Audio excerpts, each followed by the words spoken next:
Bismillah. Tak, Chilonzor 20-kvartalda 2 xonali 77 seriyali xonadonimizni remonti yakunlandi. Kirganimizda o'ng qo'limizda hol qilib taxladik. O'zi aslida oshxona bo'ladi bu joyimiz. To'g'rimizda zal, chap qo'limizda spalni bo'ladi.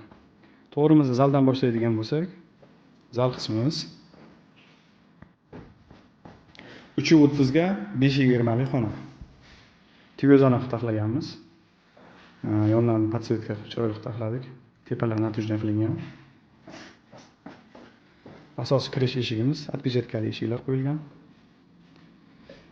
Bu joyga ham chiroyli qilib yumshoqni taxladik.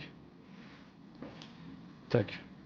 Bu joyimizga spalni taglarini yonadigan qilib zamonaviy qilib taxladik. Derazalarni katta qilib qo'ydik, yorug' xona bo'lsin deb.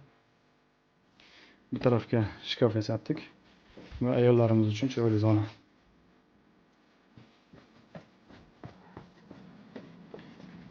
Orqa tarafimizda sanuzel, kir mashina uchun joy. Bu joyga unitaz qo'ydik. Qo'shimcha o'zi aslida bu joyda unitaz bo'lmasdi. Biz endi odamlarga qulay bo'lsin deb yana bitta unitaz qo'shimcha qildik. Bu joyimiz ham fortishka bo'ladi. Bu yerda ham bitta unitazimiz bor. Tepasiga shkafcha yasatdik. Bo'lmagan o'g'il narsalar qo'yish uchun.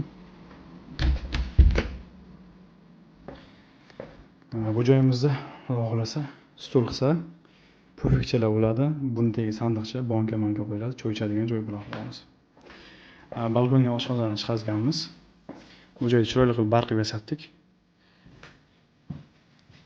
Oshxonamizda hozir ustalarimiz narsalar turibdi, sal porядкasiz. Va balkonni yarmidan ko'prog'ini deska qilib foydalandik. Bu joyga ham shkaf yasatganmiz va detskiy karavotidagi ham shkaf qilib foydalansa bo'ladi. Kompyuterni stol qilib taxlaganmiz. Uyimiz ishlaydi. Uy 77 seriyali. Kvadrati 60 dan ziyodroq.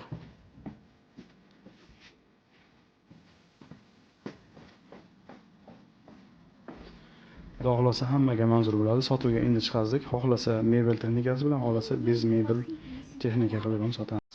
Lekin bu ko'p turgan narsalar hammasi qoladi, xudo xolasa.